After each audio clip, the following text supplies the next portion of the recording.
Jai Jinendra, everyone. So let us start our lesson for today. आज का जो topic है रिलीजन पे ही हम लोग डिस्कशन करने वाले हैं। हमारा जो कोर्स का टाइटल है वो भी स्टडी ऑफ रिलीजन है, फिलोसफी ऑफ रिलीजन है।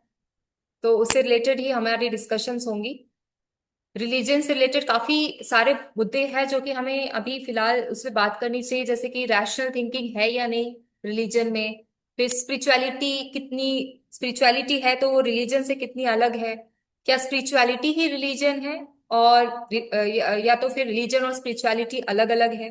तो इस प्रकार के काफी डिस्कशंस है जो कि हमें करने हैं। तो उसी से रिलेटेड हमारा आज का जो टॉपिक है वो कंपैरिजन पे है। जब एक रिलीजन ट्रेडिशंस को हम दूसरे रिलीजन ट्रेडिशंस के नजर से देखते हैं तो वहां पे कंपैरिजन का रोल होता है। अब यहाँ पे जो हिंदुइज्म जो कंसेप्ट है उसको हम कंपेयर करेंगे जैनिज्म से, या जैनिज्म को हम हिंदुइज्म की दृष्टि से देखेंगे या हिंदुइज्म को हम जैनिज्म की दृष्टि से देखेंगे। दोनों में क्या अंतर है, दोनों में क्या सिमिलैरिटीज है, वो हम पता करने की कोशिश करेंगे। तो ये है टॉपिक का पर्पस, ये है टॉपिक के ऑब्जेक्टिव कि दोनों में एक कॉमननेस हमें ढूंढना है। अब यहाँ पे जो कंसेप्ट है हिंदुइज्म, उसके बारे में पढ़ने से पहले हम थोड़ा सा इसमें क्या क्या सिमिलरिटीज है वो देख लेते हैं। जैसे आप लोगों को पता होगा, यहाँ हिंदुइज्म में फेस्टिवल्स के बारे में one of the festival is called Diwali. Diwali क्यों सेलिब्रेट किया जाता है? जब श्री राम वापस लौटते हैं, लंका से वापस लौटते हैं, जब वो आते हैं तो उसकी खुशी में दिवाली सेलिब्रेट किया जाता है, दिवाली मनाई जाती है। तो यहाँ पे उसको दिवाली बोलते हैं। वैसे ही उसी दिन जो जैनिज्म में जैन लोग सेलिब्रेट करते हैं भगवान महावीर का डे ऑफ इनलाइटनमेंट, निर्वाण। ठीक है। तो इस प्रकार से हम देखते हैं कि कहीं ना कहीं वो दिन बहुत प्योर है, वो दिन में कुछ ऐसी खासियत है जिसको हम सेलिब्रेट कर रहे हैं। ये एक इनलाइटमेंट डे है, किसी का वापस लौट आना इज कॉल्ड एन इनलाइटनमेंट। वापस लौट आना, कहाँ वापस लौट आना? आप डार्कनेस में हो, आप इविल फोर्सेस से जुड़े हुए हो, वहां से आप विक्ट्री की तरफ जा रहे हो, तो that is called an enlightenment. उसको ही हम निर्वाण बोलते हैं। तो कहीं ना कहीं हम देख सकते हैं कि दोनों फेस्टिवल्स में एक चीज कॉमन है, और वही कॉमन चीजें हमें फाइंड आउट करना है, उसी को हमको फिलोसफिकल वे में समझना है, उसी को हमें गहराई में पढ़ना है। अब जैनिज्म के बारे में एक चीजें जो है कि उन्होंने क्रिएटर गॉड को डिनाई किया है। क्रिएटर गॉड यानी कि ऐसा कोई गॉड जिसने सारी दुनिया को बनाया है, इसको डिनाई किया है। बट जब हिंदुइज्म में देखा गया तो वहां पे भी वहां पे ऐसे कंसेप्ट नहीं, वहां पे डिफरेंट कंसेप्ट है। वहां पे क्रिएटर गॉड की एक्सेप्टेंस है। ठीक है, एक्सेप्टेंस है, बट वहां पे ज्यादा से ज्यादा फोकस किया गया है सेल्फ सस्टेन्ड यूनिवर्स, यानी कि वो यूनिवर्स जो रीत यानी कि लॉ ऑफ ऑर्डर से काम करता है। रीत होते हैं और रिन होते हैं। रीत मतलब लॉ ऑफ ऑर्डर्स, रिन मतलब कि डेप्थ, डेप्थ यानी that is directly related to karma. तो ये दो कॉन्सेप्ट्स होते हैं जिसके जिसके थ्रू हम बता सकते हैं कि यूनिवर्स जो है वो कोई ना कोई लॉस से ऑपरेट होता है। अब यहाँ पे भी नियम कानून प्रिंसिपल्स इस पे फोकस किया गया है, ना कि क्रिएटर गॉड पे। और इसी को ही कनेक्ट करते हैं cycles of birth and rebirth से, कि बर्थ रीबर्थ होता है। इसके लिए जो हमारे कंडक्ट्स है उसको हमें सुधारना चाहिए। अगर हम अपने कंडक्ट्स को सुधारते हैं तभी हम ये जो बर्थ एंड रीबर्थ के साइकिल है उससे बाहर निकल सकते हैं। ये काफी सारे कॉन्सेप्ट्स है। फिर तीसरा पॉइंट, जैनिज्म जो है वो एथिकल कंडक्ट्स पे काफी फोकस करते हैं, एथिकल प्रैक्टिसेस पे काफी फोकस करते हैं। जैसे कि 5 व्रत, 5 ग्रेट व्रत जो होते हैं, उससे हमें समझ आता है कि वो कितना बारीकी से ये सारी प्रैक्टिसेस को फॉलो करते हैं अपनी दिनचर्या में। नॉन वायलेंस, अहिंसा, जिसको बोलते हैं, देन ट्रुथफुलनेस यानी कि सत्य, देन नॉन स्टीलिंग यानी कि अस्तेय, ब्रह्मचार्य, अपरिग्रह, ये जितने भी कॉन्सेप्ट्स है उसको जैनिज्म अपनी दिनचर्या में फॉलो करते हैं। और इसलिए एथिक्स को अगर समझना है, एथिकल प्रैक्टिसेस को समझना है, हमारी बायोलॉजिकल सिस्टम को मेंटेन करना है, तो उसके लिए जैनिज्म की जो प्रिंसिपल्स है, उसके जो सब्जेक्ट है, फिलोसफी है, उससे हमें काफी नॉलेज मिलता है। हिंदुइज्म जो है, भले ही वहां पे सोशल सोशल कैटेगराइजेशन था, कास्ट सिस्टम था, बट वो भी कोई मकसद से था, उसका भी कोई पर्पस था। बट जैनिज्म इस आइडियाज को रिजेक्ट करते हैं। वो एक इगैलिटेरियन सोशल सिस्टम्स पे विश्वास रखते हैं।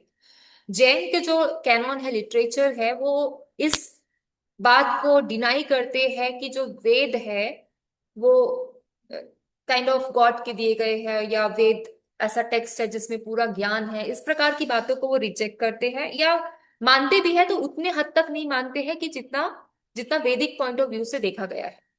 ठीक है, ये कुछ डिफरेंस था हिंदुइज्म एंड जैनिज्म में। और भी कुछ बातें हैं जो हम यहाँ पे देखते हैं हिंदुइज्म एंड जैनिज्म के बीच के डिफरेंसेस। ठीक है, सबको स्लाइड्स मैम, दिख से। आप हिंदी में भेजिएगा ना, ये फुल इंग्लिश है, हम मेरे हाँ, को मैं इसलिए हिंदी में आपको नोट्स समझा रही चाहिए। हूँ, इसलिए मैं आपको समझा रही हूँ। पॉइंट्स और काफी इजी इंग्लिश में ही दिया गया है, और बीच इसमें हिंदी में भी दिया गया है। जो पॉइंट्स काफी क्लियर तरीके से है उसको इंग्लिश में दिया गया है, फॉर द सेक ऑफ मतलब कि अंडरस्टैंडिंग, ये वो चीज समझ आ जाए। बाकी जो मेन मेन कॉन्सेप्ट्स के एक्सप्लेनेशन है वो हिंदी में भी दिए गए हैं। ठीक है, ओके। तो यहाँ पे आप लोग अभी नेक्स्ट देखते हैं। अभी ये जो हमारा जो पहला पहला जो टॉपिक है ना, हिंदुइज्म एंड जैनिज्म, इस पे कंपैरिजन कर रहे हैं हम, एक प्रकार का सिमिलैरिटीज एंड डिफरेंसेस ढूंढ रहे हैं। अब यहाँ पे कुछ कुछ पॉइंट्स ऐसे होंगे कि जो आपको पहले से ही पता हो, कुछ कुछ पॉइंट्स ऐसे होंगे कि जो नया सुनने को मिल रहा है। But end of the day आपको इसकी पूरी एनालिसिस पता होनी चाहिए कि हिंदुइज्म क्या है, उसमें कौन से फिलोसफी है, कौन से उसमें प्रैक्टिसेस है, प्लस जैनिज्म क्या है, और वो दोनों में क्या डिफरेंसेस है, क्या सिमिलैरिटीज है। जैसे मैंने निर्वाण इनलाइटनमेंट का एक बताया, डार्कनेस से नॉलेज की तरफ जाना, यानी कि कुछ क्रिएटिविटी हो रहा है, something getting something is very creative. ठीक है, तो वो निर्वाण दिवस बनाया जाता है, इनलाइटनमेंट डे बनाया जाता है, विक्ट्री दिवस बनाया जाता है, विजय दिवस बनाया जाता है। कंसेप्ट एक प्रकार का सेम ही है, कंसेप्ट एक प्रकार का सेम ही है, भले कंटेक्स्ट सेम होगा कि यहाँ यह दिवाली है, यहाँ निर्वाण दिवस है, कॉन्टेक्स्ट अलग अलग होगा, बट अब कंसेप्ट जो कंसेप्ट है उसमें जाइए, एक प्रकार की आपको सिमिलैरिटी दिख जाएगी। ठीक है, अब फिर से हम ये सेकंड पॉइंट पे जाते हैं। यहाँ पे स्लाइड्स में आपको जो दिख रहे होंगे, हिंदुइज्म में जो आत्मा है उसके कंसेप्ट को बताया गया है। उसमें यह बोला गया है कि जो आत्मा है that is called individual soul, जीवात्मा। और जीवात्मा जो है वो परमात्मा से ही डायरेक्टली कनेक्टेड है। जीवात्मा जो है इट्स अ पार्ट ऑफ परमात्मा। अब जीवात्मा को क्या करना है? जीवात्मा को अपनी इम्प्यूरिटीज को निकालना है, जिससे कि वो प्योर फॉर्म ऑफ ब्रह्मा और प्योर फॉर्म ऑफ ब्रह्मांड से मर्ज हो जाए।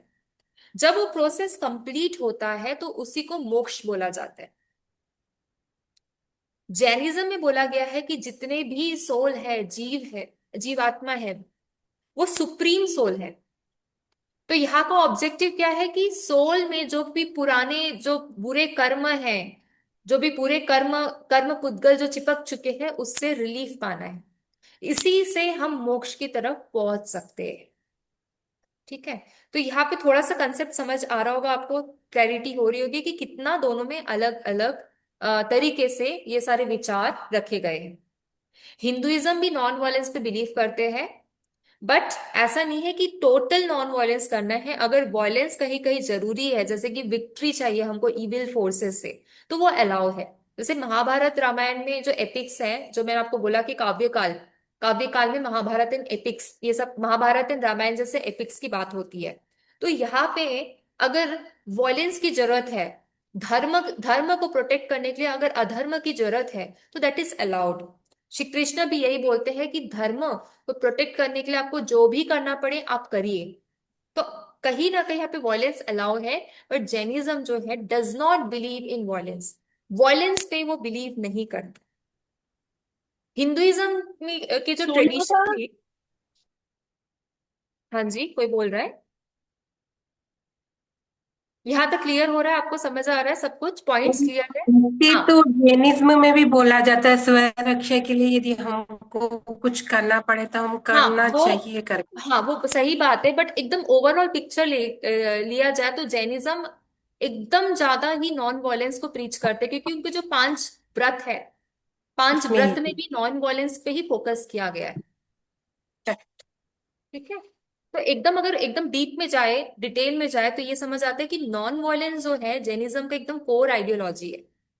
ऑलराइट। हाँ, तो हिंदुइज्म में जो 4-5 सेक्ट्स है उसमें काफी इंपॉर्टेंस दिया गया है। शक्तिज्म, शैविज्म, वैष्णविज्म, तांत्रिज्म, बहुत सारे इसमें ट्रेडिशंस है जो अभी इवॉल्व होते हुए आते दिखते हैं। अब ये सारे ट्रेडिशंस कैसे आए, ये काफी इंपॉर्टेंट हमें जानना, क्योंकि एकदम से तो नहीं आ गया। अभी कैसा होता है, अगर कोई ट्रेडिशन चल रहा है, जैसे अभी वैदिक काल में कुछ ट्रेडिशन चल रहा है, उसमें किसी ने कमेंट्री किया, उसमें किसी ने अपनी अलग श्रृंखलाएं ऐड की, तो वो अगर वो पाथ अपना कुछ नया बना रहे हैं तो उसके हिसाब से एक नया ट्रेडिशन आ जाता है। जैसे शक्तिज्म, देवी को पूजा करते हैं, शक्ति को पूजा करते हैं। शैविज्म, शिवा को पूजा करते हैं। तो इस प्रकार से हिंदुइज्म में बहुत अलग अलग तरीके के डेनोमिनेशन है, सेक्टर्स है, जिसके थ्रू हमें आइडिया ऑफ रिलीजन समझ आते हैं। जो जैनिज्म में है वहां पे 2 इंपॉर्टेंट सेक्ट्स है, जैसे श्वेतांबर, दिगंबर। ठीक है, इतना तो आपको क्लियर होगा, इसलिए मैं ज्यादा उसमें डिटेल में नहीं जाती हूँ। ओके। आगे का जो पॉइंट है, कोई एक्सप्लेन करना चाहता है इसको, हिंदुइज्म, क्योंकि ये एकदम सिंपल पॉइंट है, बस हमें अंडरस्टैंडिंग के लिए यहाँ पे रखा गया है। कोई करना चाहेगा, ट्राई करना चाहेगा कोई? बोलू मैम। हाँ जी, बोलिए अलका जी। हिंदुइज्म में जो होली डेज है या फेस्टिवल्स है वो बहुत सारे हैं, जिसमें बहुत सारे अलग अलग भगवानों को वर्शिप किया जाता है। जैसे कि गणेश चतुर्थी में लॉर्ड गणेशा को, महाशिवरात्रि में शिव भगवान को, रामनवमी हो गया, कृष्ण जन्माष्टमी, नवरात्रि, दुर्गा पूजा सब। हम्म। और जैनिज्म के जो इम्पोर्टेंट फेस्टिवल्स है वो पर्युषण, महावीर जन्म कल्याणक, अष्टानिका पर्व, नंदीश्वर अष्टानिका, और ये सब आ जाता है। ये क्या है मैम? अगियारस, मौन मौन ग्यारस, मौन ओके सॉरी, अज्ञानस। हम्म। मोहन ग्यारस, ओके, हम्म। हम्म। मौन ग्यारस हो गया, ये सब आ जाते हैं। हम्म। फिर हिंदुइज्म जैसे वो फेस्टिवल्स देखे थे उसी के हिसाब से बहुत सारे गॉड्स वर्शिप्ड होते हैं, जैसे कि गणपति, शिवा, विष्णु, लक्ष्मी, सरस्वती, पार्वती, हनुमान सब। और हम्म। जैनिज्म में तो 24 तीर्थंकर हम्म। को माना जाता है, जिसमें से कि महावीर भगवान सबसे, हमारे अभी वर्तमान के जो शासन नायक है उनको मानते हैं। हम्म। हिंदुइज्म में बहुत सारे डिफरेंट कास्ट एंड क्लासेस है, और हम्म। जैनिज्म में ऐसा कोई डिविजन नहीं है of caste and classes. Digambar और श्वेतांबर ऐसे 2 सेक्ट्स में देखने को है, but no division as such. Hmm. But वो डिविजन है ना मैम, तो I feel this point is not appropriate, Ma'am, I because thought division है। On the basis of caste and class नहीं है, डिवीजन है, but that is not on the basis of caste and class, वो different basis पर division है। actually, ma'am, some of the scriptures say that Rishabdev introduced the Varna system and all. Also, some Jain texts claim that, although they themselves don't follow it. मतलब क्या Jain community में ब्राह्मण क्षत्रिय ऐसे कुछ है क्या? यस यस, तो ऑन दैट कॉन्टेक्स्ट यहाँ पे दिया गया है कि वैसा वर्ण क्लासिफिकेशन नहीं है, वैश्य, शूद्रा, क्षत्रिय, ब्राह्मणास, ब्राह्मण्स, इस प्रकार के कैटेगराइजेशन नहीं है। लेकिन मैम अगर आप सेंसस देखो, a lot of Jains believe they are Hindu. They write it as Hindu when they exactly are. हाँ, वो इसलिए होता है, that is all on the basis of followers thinking. Followers की जो आइडियोलॉजी होती है उसके बेसिस पे फिर वो विचार बढ़ते जाते हैं। वो ट्रू है, वो सच है, वो सिर्फ एक ही रिलीजन का स्पेसिफिक पॉइंट नहीं है, वो बाकी सारे रिलीजन्स में भी देखने को मिल जाएगा। ठीक है, बाकी सारे रिलीजन में भी आपको ऐसे देखने को मिलेगा कि कुछ लोग अपने नाम के सामने पंडित लगाते हैं, but they are not literally Brahmins, ऐसे भी आपको देखने को मिल जाएगा। ठीक है, but that is a special cases. तो अभी फिलहाल स्पेशल केसेस में नहीं जाते, फिलहाल let us just discuss the overall point of views. Hindu का ही एक पार्ट था। अभी पॉपुलेशन इंक्रीज होने के बाद में इसको अलग से कर दिया गया है। पहले जैन ही का, हिंदू का ही एक पार्ट था जैन भी, जो 36 जातियां बोलते हैं ना, उसमें से जैन भी एक थे। Right right right. इसीलिए अभी वो थोड़ा पॉपुलेशन के हिसाब से इसको माइनॉरिटी में डाल के और एग्जैक्टली। कास्ट बना दिया गया है। True. Okay, the last point is in Hinduism दोनों डाइट्स पीपल फॉलो करते हैं, vegetarian and non vegetarian, and in Jainism strictly they follow vegetarian diet only. या ट्रू। ठीक है, आगे। हाँ ठीक है। ठीक है, मैं पढ़ती हूँ इसको। हिंदुइज्म में जो बहुत ही सेक्रेड और इम्पोर्टेंट लिटरेचर है वो वेद, उपनिषद, स्मृति, पुराण, ये सारे बहुत इंपॉर्टेंट लिटरेचर है। जैनिज्म में वेद और दूसरे रिलीजियस बुक्स को एक्सेप्ट नहीं किया जा सकता। उनके खुद के स्क्रिप्चर्स है लाइक आगम, सूत्रास, ये सारे इंपॉर्टेंट जो स्क्रिप्चर्स है उसको फॉलो किया जाता है।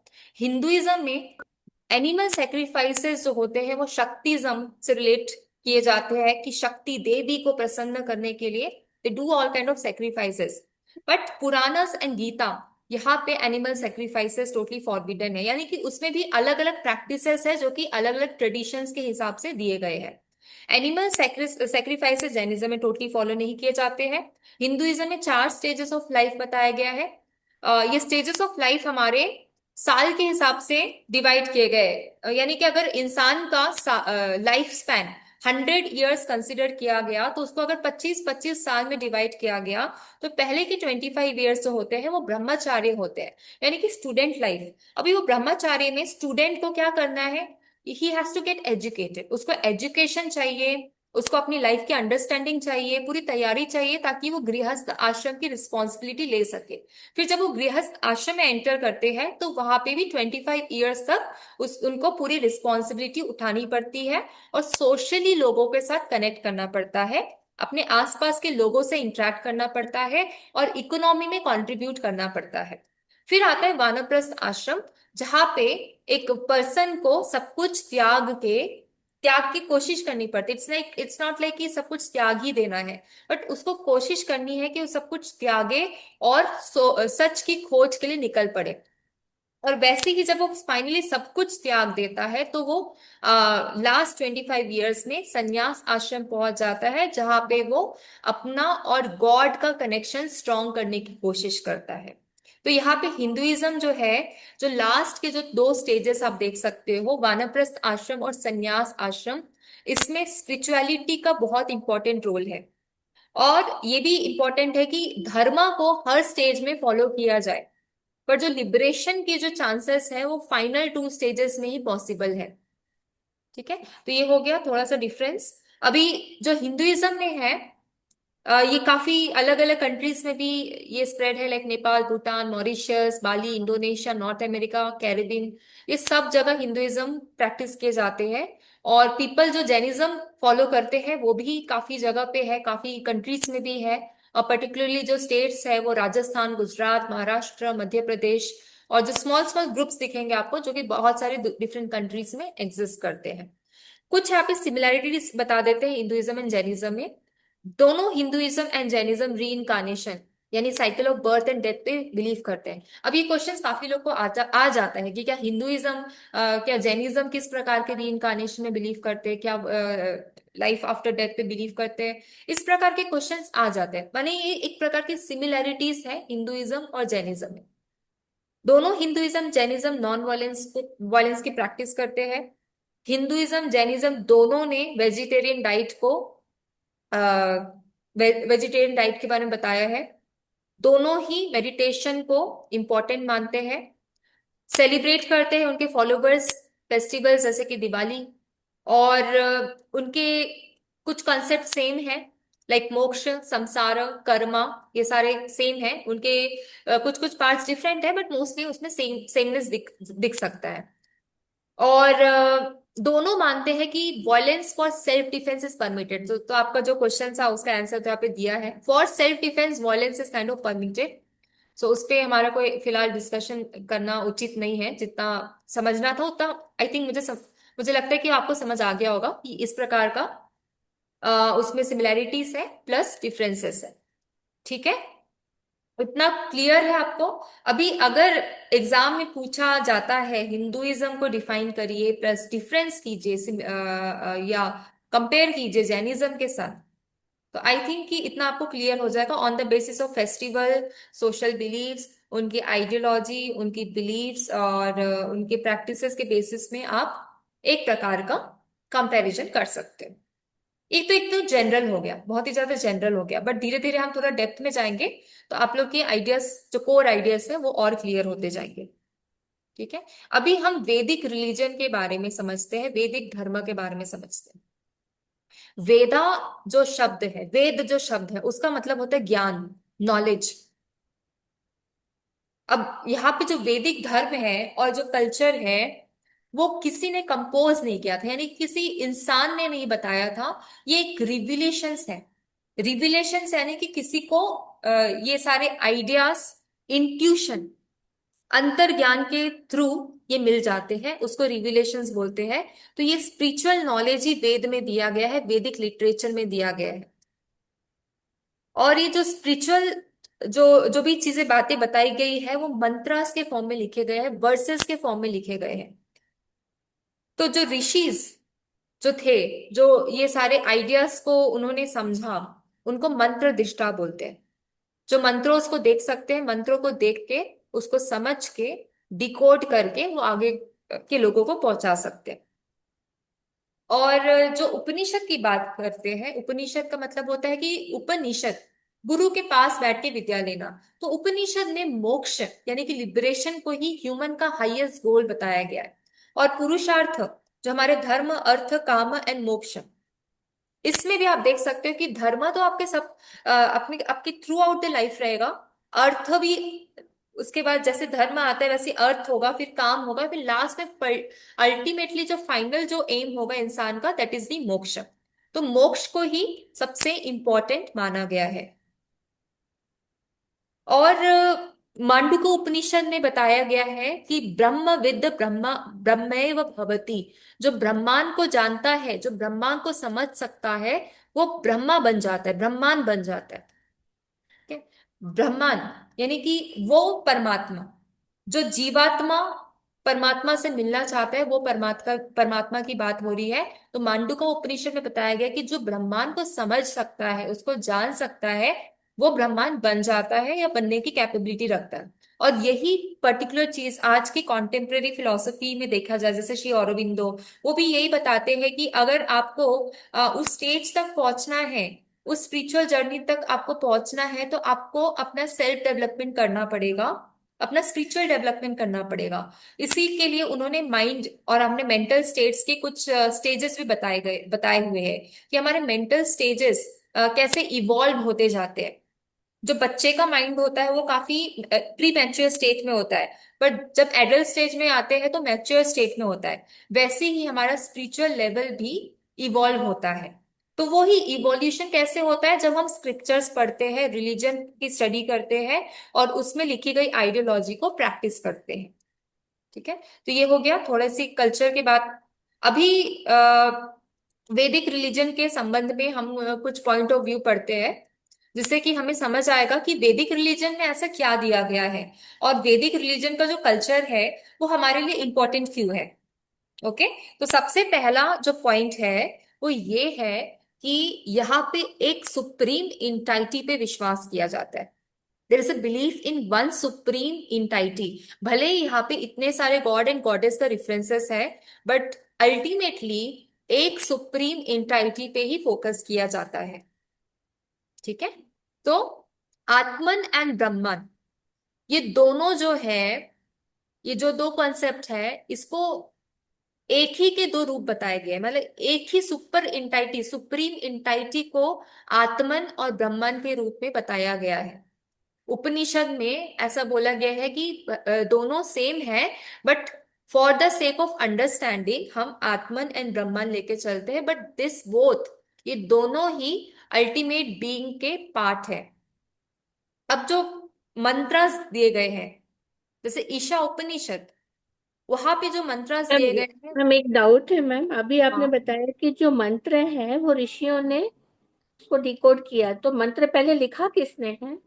मंत्र कोई ऋषि ने भी लिखा नहीं है, मतलब मंत्रों को ऐसे ट्रांसफर किया गया था ओरली।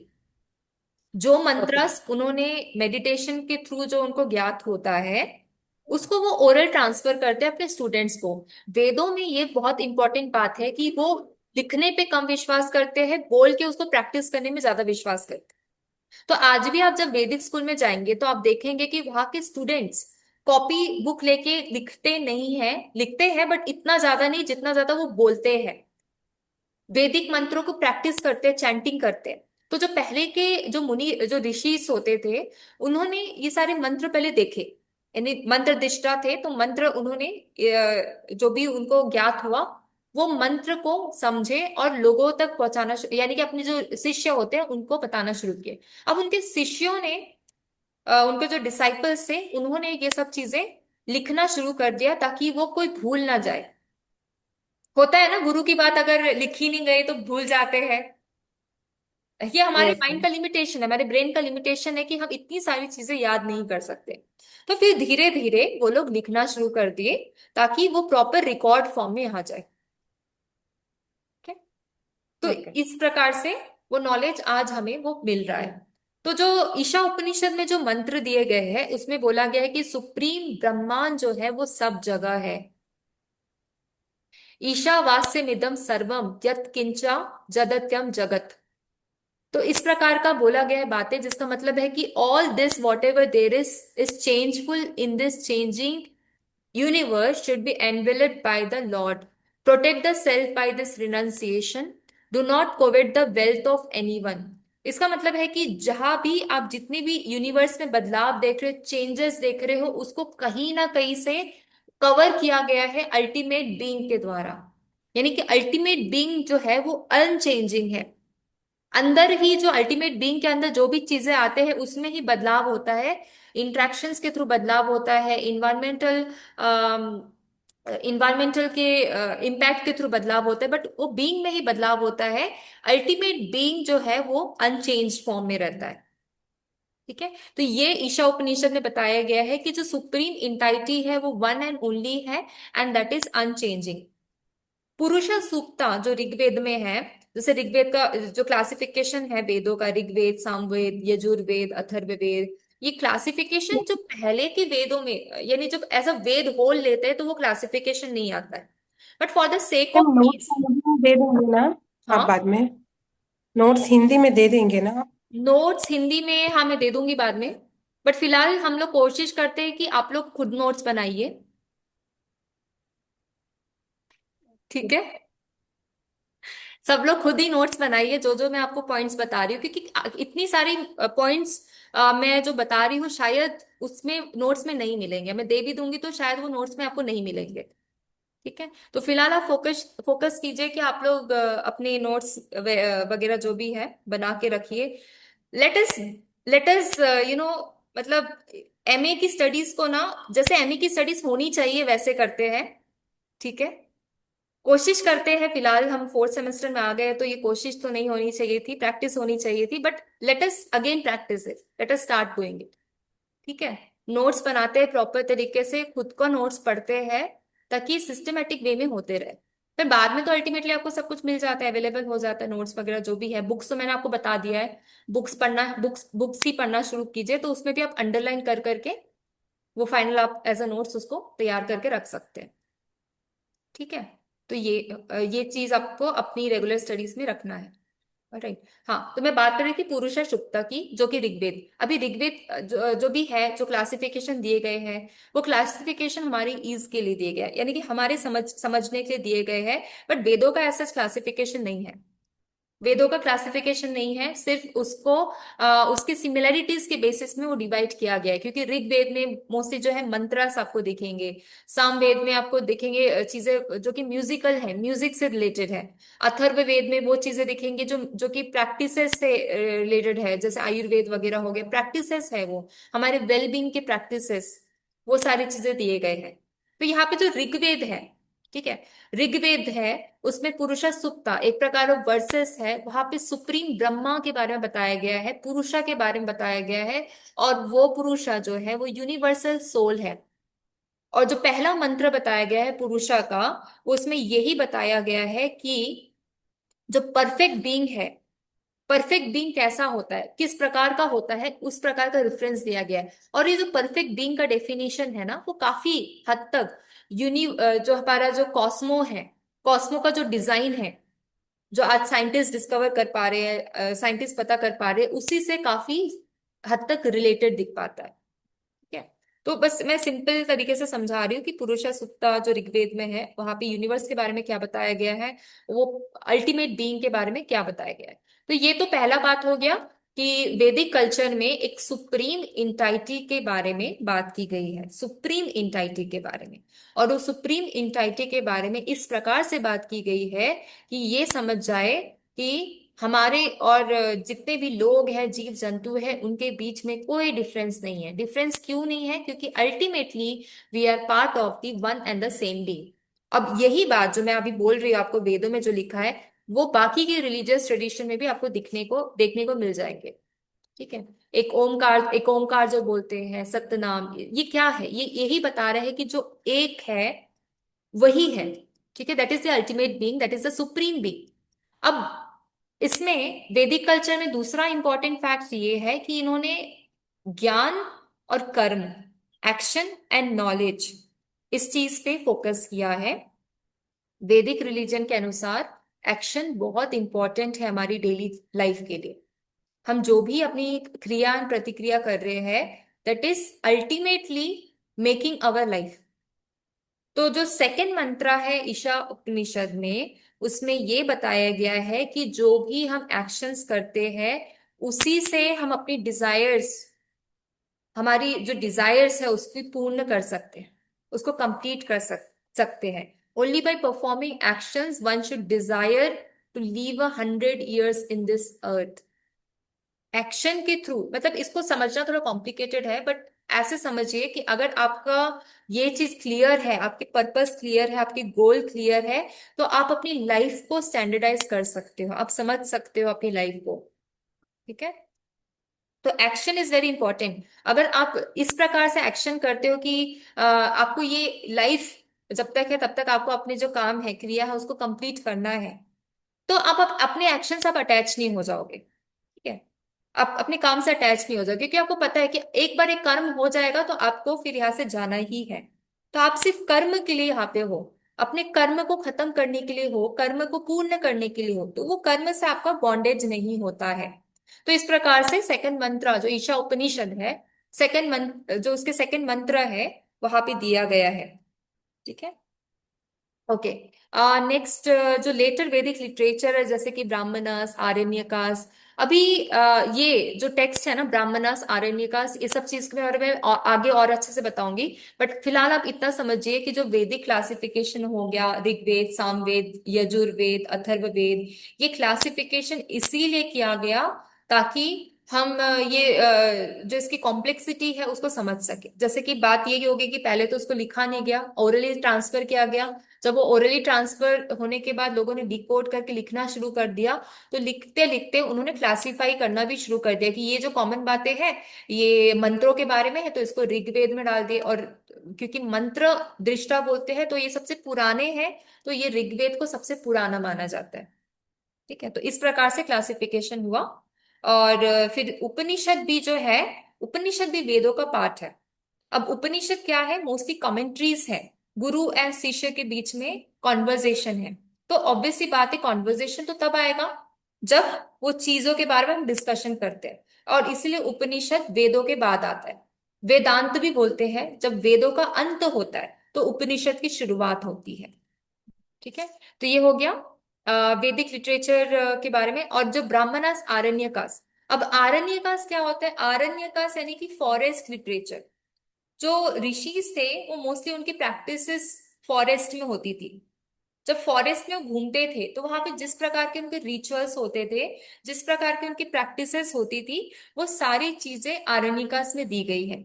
उसमें भी रिचुअल्स दिए गए हैं जो कि हमारे एक्शंस को डिफाइन करते हैं, और ये वर्ल्डली लाइफ में कैसे जीना है उस तरीके को डिफाइन करते हैं। तो उपनिषद को जब हम पढ़ते हैं तो हमें आत्मज्ञान का पता चलता है।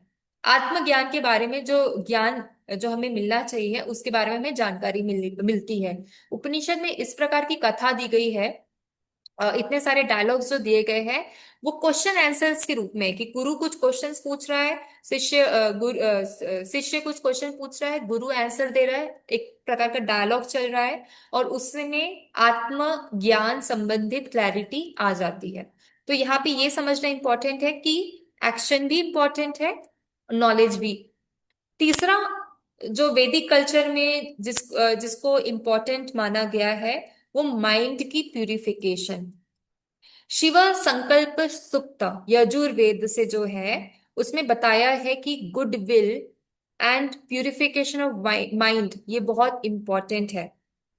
माइंड की प्यूरिफिकेशन बहुत इंपॉर्टेंट है, क्योंकि अगर माइंड प्योर नहीं है, आपके आइडियाज प्योर नहीं है, तो आपका आचरण, आपके जो सोशली आप कनेक्ट होते हो, फिजिकली मेंटली लोगों से मिलते हो, वो भी प्योर नहीं रहेंगे। तो कोई भी एक्शंस करने हैं उस पे माइंड की प्योरिटी बहुत इंपॉर्टेंट है।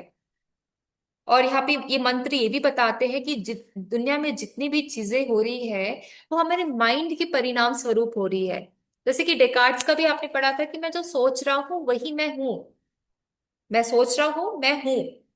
इसको अगर दूसरे तरीके से ले रहे हैं तो मैं जो सोच रहा हूं वही मैं हूं, और ये काफी सच है।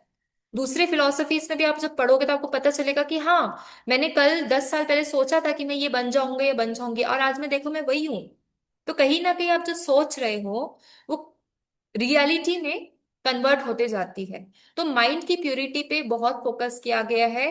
जो योग वगैरह भी बाद में आते हैं वहां भी फोकस यही है कि let us try to do the do this part of purity of mind, purification of mind.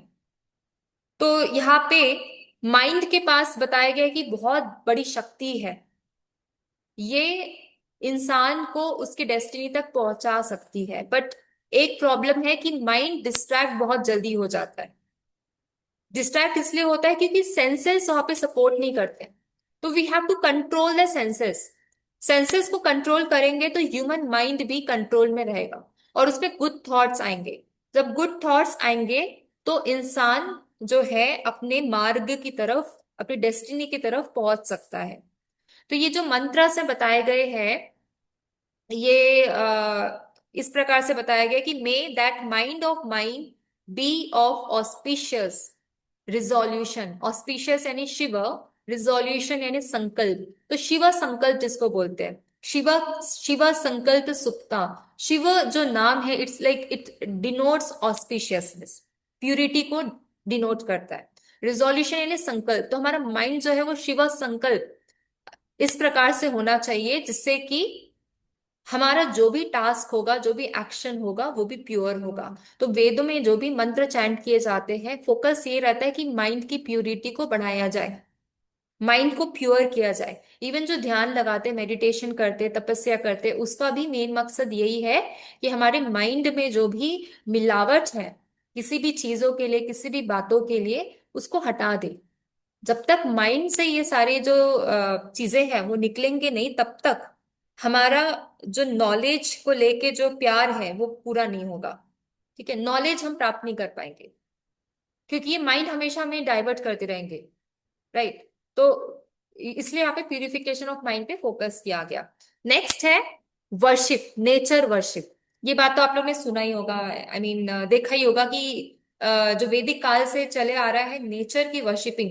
Even जब मोहनजोदारो एंड हड़प्पा सिविलाइजेशन के टाइम पे जो भी चीजें अभी आई है, आर्कियोलॉजी के थ्रू जो भी चीजें आई है, उसमें ये बताया गया कि वो लोग नेचर को बहुत मानते थे, उनकी वर्शिप पे विश्वास रखते थे, और वैदिक डीटीज होते थे, वैदिक सिंबोलिज्म होते थे, जिससे कि हम वैदिक कल्चर को समझ सकते हैं। तो जो ऋग्वेद में जो मेन मंत्रास दिए गए हैं वो नेचर पे भी दिए गए हैं, जो नेचुरल फोर्सेस को इंडिकेट करते हैं। यहाँ पे एक वर्ड आता है देवता। देवता का मतलब होता है डिवाइन, डिविनिटी, जो कि बहुत ही स्ट्रांग है, पावरफुल है। तो यहाँ पे ऋग्वेद में जो भी प्रेयर्स है वो नेचुरल एलिमेंट्स के लिए है, यानी कि एयर, वाटर, अर्थ, सन, रेन, ये सब के लिए प्रेयर्स दिए गए हैं। क्योंकि हमें पता है कि ये सारे जो नेचुरल फोर्सेस हैं ये बहुत पावरफुल है। जैसे कि आपने पढ़ा था दुखों के बारे में, आध्यात्मिक दुख, आधिदैविक दुख, अधिभौतिक दुख। ठीक है।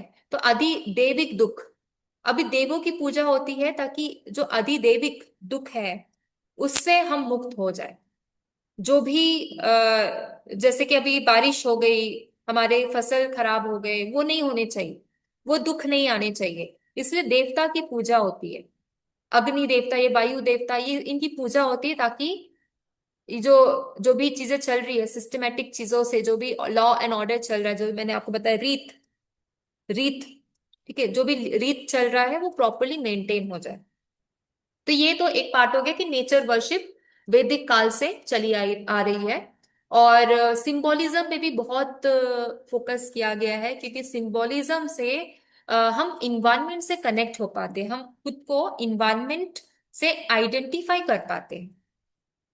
ओके, तो ये बात भी बताई गई है। और जो गायत्री मंत्र है, गायत्री मंत्र जो दिया गया है, तत्सवितुर्वरेण्यम भर्गो देवस्य धीमहि धियो यो न प्रचोदयात्, ये जो मंत्र है यहाँ पे यही बताया गया है कि जो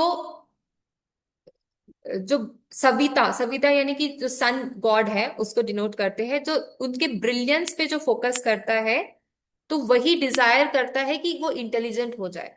जो किसी की अच्छाई देखता है वही अच्छा बनना चाहता है। अगर आप सूर्य को ऐसा देखोगे कि वो उसकी जो शक्ति है वो मुझे इनलाइटन कर रही है, हर रोज मुझे फ्रेश फील करवा रही है, तो तभी आप वो फ्रेश फील करोगे। जब आप देखोगे कि सूर्य की शक्ति इंटेलिजेंट है, यानी कि काफी ब्रिलियंट है, और वो मुझे इंटेलिजेंट बना रही है, तभी आप इंटेलिजेंट बन पाओगे। जैसा आप देखते हो चीजों को वैसा ही आप बनते जाते हो।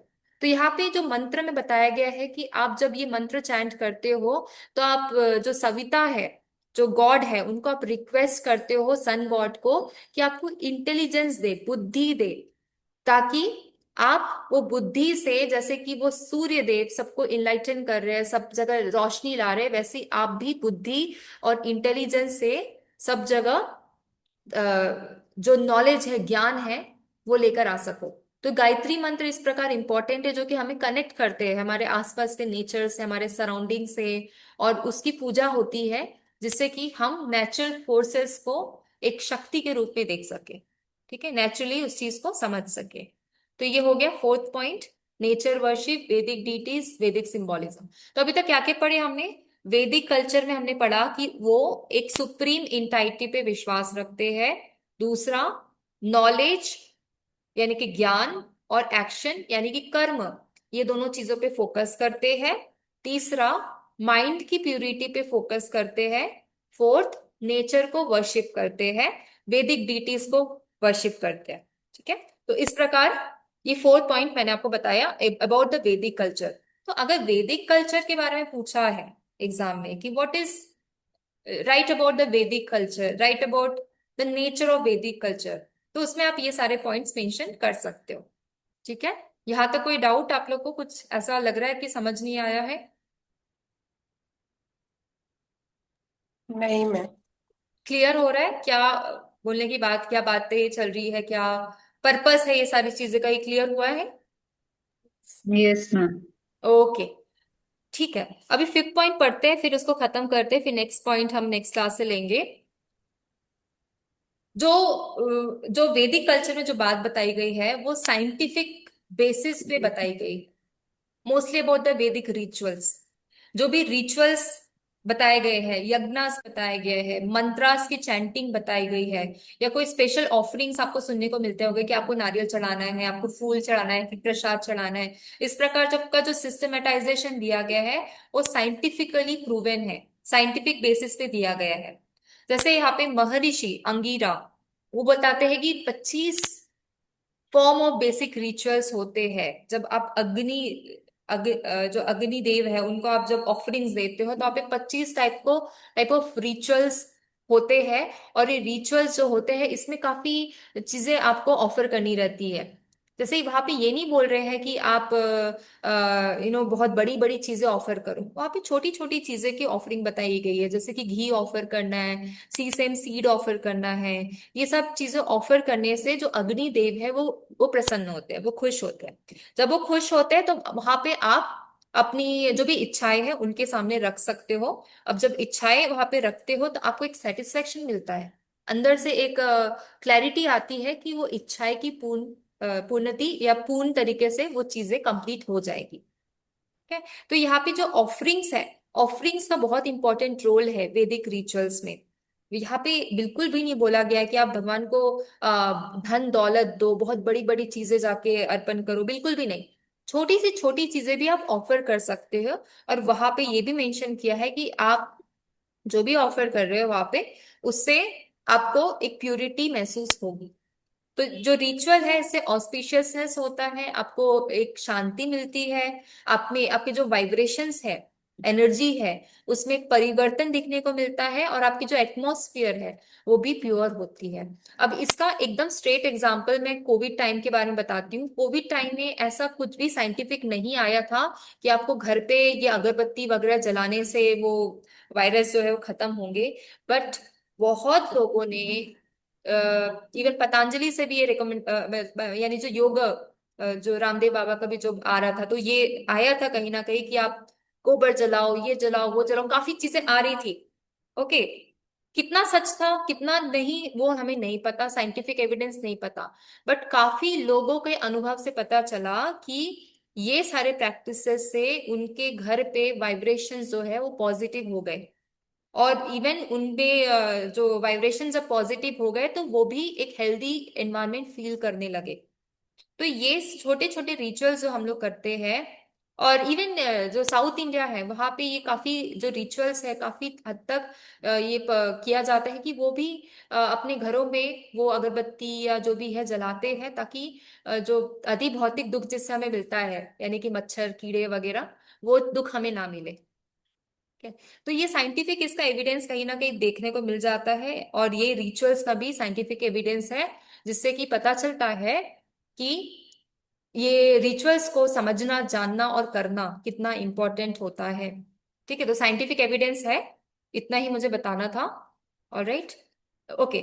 ठीक है। तो यहाँ पे वाइंड अप करते हैं। और अभी जो 10 मिनट्स है वी विल डिस्कस, आप लोग के अगर कुछ एक्सपीरियंस है, something you know about the Vedic culture, वैदिक रिचुअल्स, तो वो आप लोग शेयर कर सकते हो, वो बता सकते हो। या आपने कुछ कुछ अनुभव किया है, कुछ समझा है, कुछ जाना है, तो आप शेयर कर सकते हो। ठीक है। फिर आगे की जो बातें होगी हम लोग नेक्स्ट क्लास में डिस्कशन करेंगे।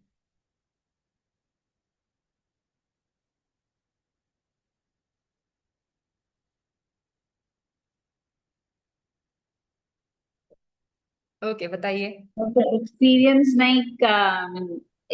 मानते बहुत है मैम, स्पेशली बच्चों के केस में जो होता है ना, मगर एक दो मंदिर है वहां पे बोलते हैं कि वो धागा बांधने से उधर का बच्चों का नजर नहीं लगता, ये नहीं होता, हनुमान जी का मंदिर और ऐसे सब।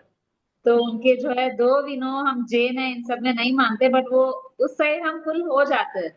और एक दो बार तो मैंने ऑब्जर्व भी किया, मतलब एक मंदिर का मैं रेगुलरली जाती थी, काफी टाइम से गई नहीं थी। एक बार मेरा जो बेटा है बहुत मतलब चिड़चिड़ हो गया, मतलब I didn't understand what's happening to him, वहां जाके बनवाते ही एकदम वो शांत हो गए। तो ऐसा कभी लगता है, नहीं मानो तो भी कुछ सर्कमस्टेंस ऐसा हो जाता है कि वो लगता है कि हाँ कुछ तो है इधर। बराबर है, जिनका एक्सपीरियंस होता है वही वो उस चीज को विश्वास, यानी कि फेथ जो है ना, फेथ को हम डिफाइन नहीं कर सकते। We can not fix the definition of faith, क्योंकि ये पर्सनल एक्सपीरियंस है। अब जो चीज को मैं मान रही हूँ शायद वो आप ना माने, तो it's very personal to everyone. Correct. है ना। जो बिलीफ है, बिलीफ के बारे में आप लोग का क्या कहना है? What is belief? किसी चीज को जिसे कब हम मान मान, लेते हो आप? जब हमने खुद वो एक्सपीरियंस किया वो चीज बैठ जाती है कि हाँ। हाँ this is what it is. हाँ, जिसको हम जैसे कि अभी ज्ञान मीमांसा में, एपिस्टेमोलॉजी में उसको बोलते हैं टेस्टिमोनियल्स, टेस्टिमनी। बहुत सारे सोर्सेस ऑफ नॉलेज में टेस्टिमनी को स्थान नहीं दिया गया, बट काफी जगह पे देखा गया कि testimony is also one of the sources of knowledge. तो टेस्टिमनी से भी आपकी बिलीफ सिस्टम स्ट्रांग होती है, यानी मैंने आपको बोल दिया अगर, तो शायद आप बिलीव कर ले। अगर मैंने एजुकेशन रिलेटेड कुछ बोला तो आप बिलीव करोगे, क्योंकि आपको पता है कि I am the right person here. ठीक है। वैसी ही बिलीफ सिस्टम जो है वो टेस्टिमनी पे डिपेंड करती है। राइट। अगर आपके किसी बड़े बुजुर्ग ने बोल दिया तो आप उसको मानने मानने लगोगे, वो आपका बिलीफ फॉर्म हो गया। किसी ने आपको कह दिया कुछ, आपको लग रहा है कि हाँ ये तो सच हो रहा है, होता है, तो अभी आप उसको एज अ बिलीफ मानना शुरू कर दोगे, राइट। और किसी के साथ ऐसा होता है कि किसी ने कुछ बोला और आप उसको बिलीव करने लग गए, कोई बात देख वगैरह के सुन। बिलीव करते हो, we get attracted towards things, फिर बिलीव करते हैं और वो चीज कर भी लेते हैं। ये बहुत होता है कि टीचर ने बोल दिया एग्जाम में ये आने वाला है, तो आप सब बिलीव कर लेते हैं कि हाँ चलो यही आएगा क्योंकि टीचर ने बोला है करके। मुझे है कि मैम जैसे मैं सूर्य की जो एनर्जी लेती हूँ ना, तो जैसे लगता है 5 मिनट वहां खड़ी होती हूँ ना, ऐसा लगता है सारी एनर्जी मुझे उधर से मिल गई है। तो हाँ, फुल डे मुझे अच्छा लगता है, पूरा दिन मतलब एग्जैक्टली। एनर्जेटिक रहती हूँ मैं। एवरी डे मैं 5 मिनट खड़ी होती हूँ।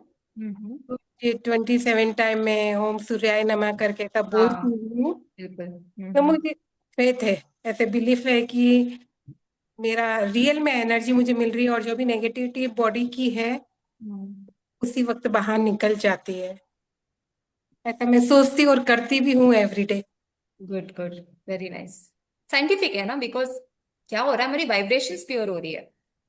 मतलब जैसे आईज क्लोज करके और जैसे अपन फील करेंगे ना, तो वो जो ऑरेंज जो कलर होता है ना, जैसे ही हम हाथ ऐसा करते हैं तो ऐसा फील लगता है कि पूरा ही सन फेस पे आ गया। मतलब अलग तरीके की एक मतलब ऊर्जा। विश्वास जाता हाँ, है। बिल्कुल बिल्कुल।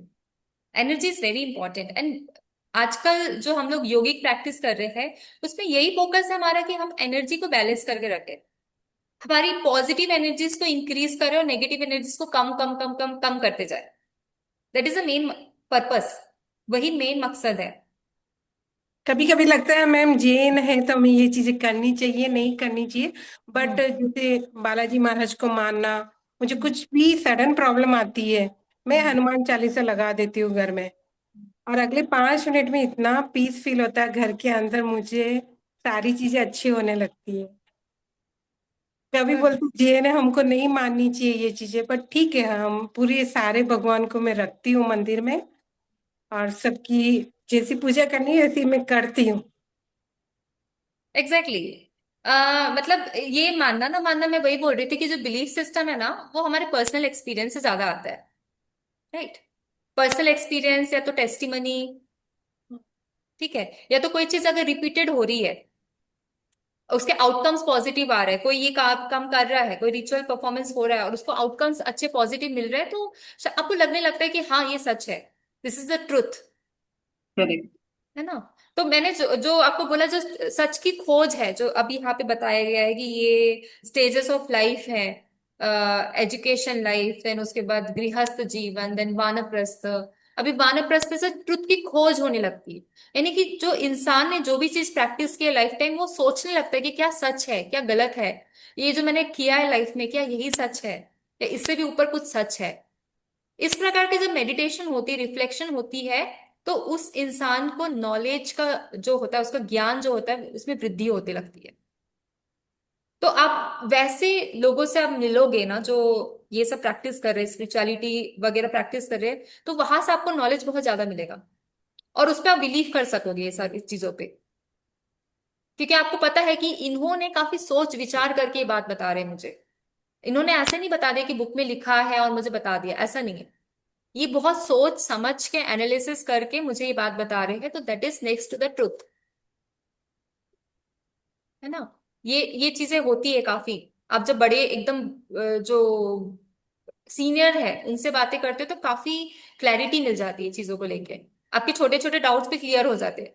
द रीजन इज कि उन्होंने काफी सेल्फ रिफ्लेक्शन किया हुआ है इस पे, तो उनको बहुत ज्यादा सब्जेक्ट क्लैरिटी है।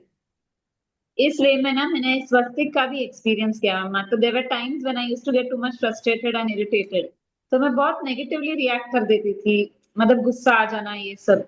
तो हम्म। मुझे किसी ने बोला था स्वस्तिक रखो, तो मैंने क्या किया, अभी जैसे कि किचन में भी गैस के ऊपर स्वस्तिक, या रूम में भी एक जगह रेड कलर का स्वस्तिक हम्म। चिपका दिया था। तो हम्म। whenever I used to see them ना, I used to cool down।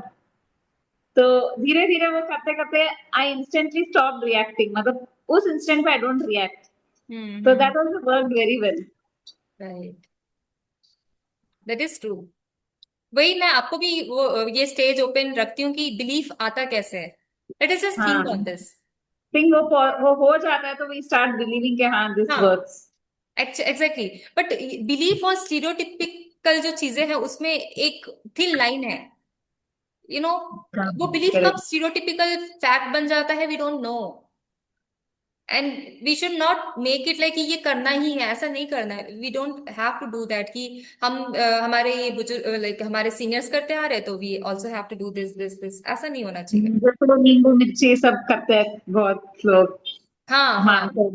क्योंकि उससे हाँ क्या होता है ना, आपकी अंडरस्टैंडिंग बहुत लो रहती है, फिर आप चीजों को समझ नहीं पाते हो, उसके साइंटिफिक साइंटिफिक जो उसका नेचर है वो नहीं समझ पाते हो, वो क्लैरिटी नहीं आ पाती उससे, करेक्ट। बट है ना। तो फिर क्या है मैम, जैसे हम मैंने बेंगलोर में देखा है, हमारे राजस्थान में ऐसा नहीं था। किसी को नजर लगती है और वो जो नींबू होता है ना चौराहे पे डाल देते हैं। हाँ ये तो बहुत प्रैक्टिसेस है।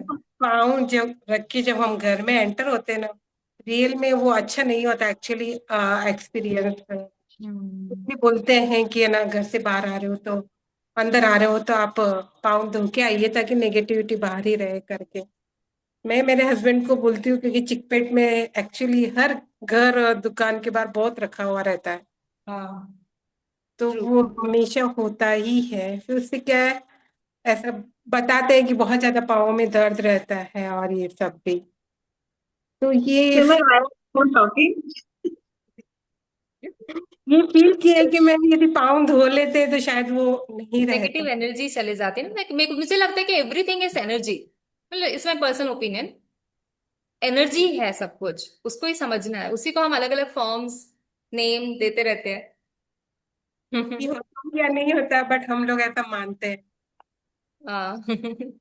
अलका जी पूछ रहे सिमर जी क्या हुआ आपको, यू डोंट हाँ हैव एनी because पॉइंट्स। बहुत एक्टिव थे। सिमर वाज लाइक वो उन्होंने जो जैन रिलीजन के बारे में बोला ना, I was listening. I was like, so true it is, whatever she told yesterday. So I'm waiting. Why no inputs today? या And so share inputs some were input. A lot, but the time is very less. Exactly. आप 1 minute में बोल दीजिए and then we will close it. Ma'am, when I hang out with my friends who are into Vedas, some very senior people, they say, आप तो वेदास ऐसे follow करते हो जो हम नहीं खुद फॉलो कर सकते। यहाँ पे मुझे बोलते हैं, अरे आपने जैनिज्म ऐसे समझा जो हम भी नहीं करते। But the fact is, it changes. The meaning of Brahma, the language that is used, the resonance it brings, the the symbolism of the sun is actually quite literal in the Ved parampara.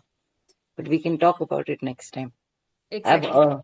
also learned Arka Vidya, which is your worshipping. favorite subject and archaeology, manuscript science, study of religion, all is coming fourth semester. Actually, एक semester में देना था तो Simar would have enjoyed thoroughly. I've enjoyed everything thoroughly. But all your favorite topics are there in this semester. Oh, nice, nice.